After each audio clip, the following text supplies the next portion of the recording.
পুজোয় যাদের সবচেয়ে বড় আনন্দ, কোনো পড়াশুনো নেই, কোনো পুজোর সময় পড়াশোনা করতে বলবেন না, একদম লক্ষ্মী পুজো পর্যন্ত নো পড়াশুনো, শুধু আনন্দ, শুধু আনন্দ, শুধু আনন্দে মেতে থাকুক ওরা। ওদের মনগুলো একদম খোলামেলা করে দিন, ওরা একদম এখন থেকে ভালো থাকুক।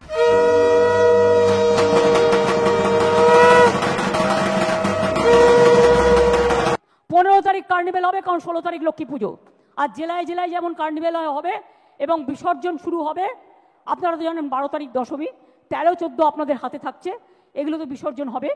এবং লাস্ট বিসর্জন হবে 15 তারিখ, কারণ 15 তারিখে পূজা কার্নিভেল হবে এবং জেলাগুলোতেও পুজো কার্নিভেল হবে। 16 তারিখে তো লক্ষ্মী পুজো, কাজে এর বেশি আর রাখা যাবে না। Welcome everyone. স্কুলে পুজোর ছুটি নিয়ে এই মুহূর্তের বিগ ব্রেকিং এবং সুপার এক্সক্লুসিভ আপডেট। এই মুহূর্তে কিন্তু স্কুলে পুজোর ছুটি নিয়ে বিরাট বড় ঘোষণা, মাননীয় মুখ্যমন্ত্রী মমতা বন্দ্যোপাধ্যায়ের কিন্তু পুজোর ছুটি নিয়ে বিরাট বড় ঘোষণা তোমাদের সাথে শেয়ার করব। ঠিক আছে, 1 মাসেরও বেশি সময় ধরে কিন্তু স্কুল বন্ধ থাকছে, এমনকি কালী পুজোরও 10 দিন পরেও কিন্তু স্কুল বন্ধ থাকছে। এই মুহূর্তে যে বড় ঘোষণা, পাশাপাশি কিন্তু ছুটির মাঝেই অনলাইন ক্লাসের অফিসিয়াল বিজ্ঞপ্তি কিন্তু চলে এসেছে এবং শিক্ষকদের উপর কিন্তু কড়া নজরদারিও রাখা হচ্ছে। সবটাই জানাবো, বিস্তারিত তথ্য শেয়ার করবো। তার আগে বলছি, যারা আমাদের চ্যানেলে নতুন ভিডিও দেখছো এখনই সাবস্ক্রাইব করো, পরবর্তী আপডেটগুলির জন্য এখনই সাবস্ক্রাইব করো, পাশে থাকা বেল আইকনটি প্রেস করো এবং এই ভিডিওটি প্রচুর প্রচুর প্রচুর শেয়ার করো। এবং কোথা থেকে তোমরা ভিডিও দেখছো, এবং এই যে পুজোর যে 1 মাসেরও বেশি সময় ধরে ছুটি, ঠিক আছে, পাশাপাশি কিন্তু কালী পুজো হয়ে যাওয়ার 10 দিন পরেও কিন্তু স্কুল খুলছে, অর্থাৎ এই মুহূর্তে কিন্তু ছুটির তালিকাটা আরো অনেকটা বাড়িয়ে দেওয়া হয়েছে।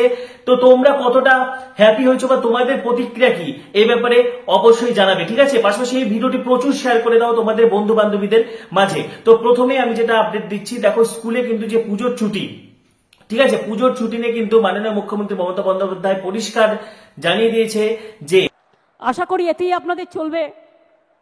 এই গরিব গভর্নমেন্ট এর থেকে বেশি আর কি করতে পারে বলুন।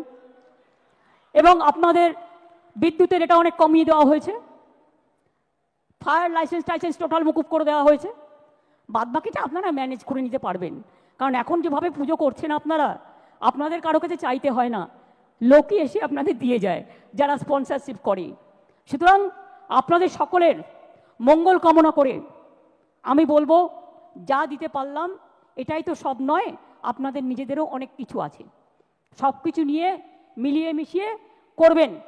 কাজেই এবার যদি 15,000 বাড়তে পারে, আগামী দিনে বলে রাখলাম আগামী বছর এটা 1 করে দেবো। ঠিক আছে, 2 বছরেরটাই কিন্তু ডিক্লেয়ার করে দিলাম ইন অ্যাডভান্স। সুতরাং ভালো করে করুন, সুন্দর করে করুন, সবাই সুস্থ থাকুন, সকলে ভালো থাকুন, সবার পুজো কাটুক নব আনন্দে। আমি অল প্রেস মিডিয়া, আমি অল অর্গানাইজেশন, সবাই যারা উপস্থিত আছেন সকলকে অনেক অনেক ভালোবাসা জানিয়ে, শ্রদ্ধা জানিয়ে, শুভকামনা জানিয়ে থাকবেন। হ্যাঁ, জয় দুর্গা, জয় বাংলা, জয় হিন্দ, সকলে ভালো থাকবেন। পাশাপাশি কিন্তু পুজোর ছুটির মাঝে কিন্তু অনলাইন ক্লাস করানোর অফিসিয়াল বিজ্ঞপ্তি চলে এসেছে পশ্চিমবঙ্গ উচ্চ মাধ্যমিক শিক্ষা সংসদের পক্ষ থেকে। কাদের কাদের অনলাইন ক্লাস হবে, এখানে কিন্তু একাদশ শ্রেণীতে তোমরা যারা পড়ো তাদের কিন্তু অনলাইন ক্লাস নেওয়ার কথা বলা হয়েছে, কারণ একাদশ শ্রেণীর নতুন সেমিস্টার, সেকেন্ড সেমিস্টার, ইতিমধ্যে তোমাদের ফার্স্ট সেমিস্টারের পরীক্ষা হয়ে গেছে, সেকেন্ড সেমিস্টারে তোমরা পদার্পণ করেছো। তো সেকেন্ড সেমিস্টারের যাতে ক্লাসে খামতি না হয় সেই জন্য, তবে অনলাইন ক্লাসটা কিন্তু বাধ্যতামূলক না। ঠিক আছে, অনলাইন ক্লাসটা বাধ্যতামূলক না, শিক্ষকেরা কিন্তু ছাত্রছাত্রীদের সঙ্গে আলোচনা সাপেক্ষে তারা অনলাইন ক্লাস নিতে পারে। এক্ষেত্রে প্রধান শিক্ষককে কিন্তু দায়িত্ব নিতে হবে। পশ্চিমবঙ্গ উচ্চ মাধ্যমিক শিক্ষা সংসদ থেকে কিন্তু এই মর্মে অফিসিয়াল বিজ্ঞপ্তি জারি হয়ে গেছে। দেখো, দেখতে পাচ্ছ 21শে অক্টোবর থেকে, অর্থাৎ লক্ষ্মী পূজার পর থেকে কালী পূজার আগে পর্যন্ত 30শে অক্টোবর পর্যন্ত কিন্তু অনলাইন ক্লাস নেওয়ার কথা বলা হয়েছে প্রয়োজনীয় স্কুলগুলিকে। এই ব্যাপারে প্রধান শিক্ষককে কিন্তু দায়িত্ব নিতে হবে।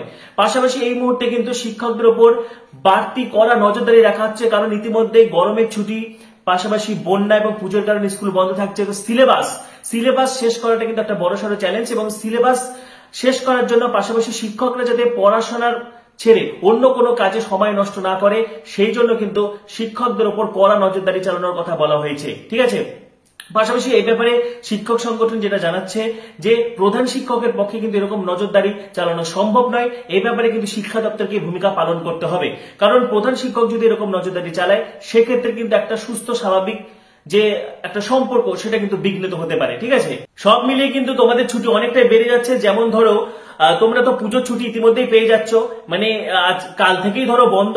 ঠিক আছে, কালকে কোনো কোনো স্কুল খোলা থাকবে, কিন্তু কাল থেকেই ম্যাক্সিমাম অনেকেই স্কুল যাওয়া তোমরা ছেড়ে দেবে। তো দেখো 9 তারিখে ষষ্ঠী রয়েছে, তারপরে দেখো একদম টানা তোমাদের বন্ধ লক্ষ্মী পূজা, কালী পূজা। দেখো কালী পূজা হচ্ছে 31 তারিখে, তারপরে দেখো একদম ভাইফোঁটা পর্যন্ত তোমাদের বন্ধ রয়েছে। ঠিক আছে, 3রা নভেম্বর পর্যন্ত। তারপরে দেখো 4ঠা নভেম্বর অনেক জায়গায় স্কুল খোলার কথা থাকলেও কিন্তু 5ই নভেম্বর কিন্তু একটা হলিডে রয়েছে। তারপরে তার একদিন পরে 7 তারিখে কিন্তু ছট পুজো রয়েছে, সেটার জন্য কিন্তু স্কুল বন্ধ থাকবে। এবং তারপরে কিন্তু উইকেন্ড পড়ে যাচ্ছে শনিবার, তারপরে আবার দেখা হচ্ছে রবিবার।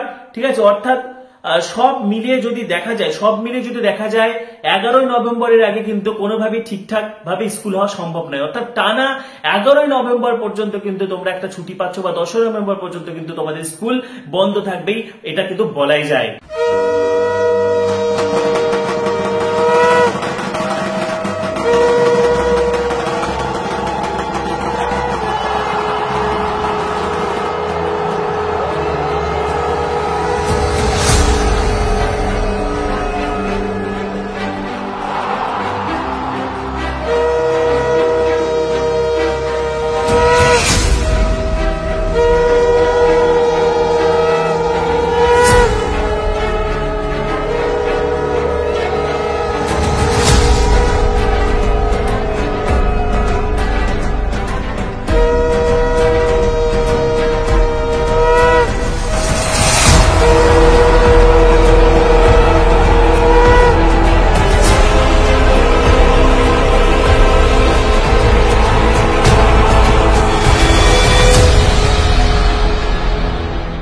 তো স্কুলে পুজোর ছুটি সংক্রান্ত এই মুহূর্তের যে বিগ ব্রেকিং সুপার এক্সক্লুসিভ তথ্য শেয়ার করে দিলাম, এই ব্যাপারে তোমাদের মতামত তোমরা জানাতে থাকো। পাশাপাশি পরবর্তী ভিডিওগুলির জন্য এখনই সাবস্ক্রাইব করো, পাশে থাকা বেল আইকনটি প্রেস করো এবং ভিডিওটি প্রচুর শেয়ার করে দাও। সবাইকে অসংখ্য ধন্যবাদ।